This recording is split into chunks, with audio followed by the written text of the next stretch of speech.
సరే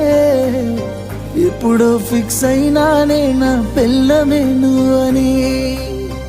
అల్లుడినై వస్తానే నీ కోసం అత్తగారింటికి కోడలినే చేస్తానే మా ఇంటికి నిన్ను ముమ్మాటికి అల్లుడినై వస్తానే నీ కోసం అత్తగారింటికి కోడలినే చేస్తానే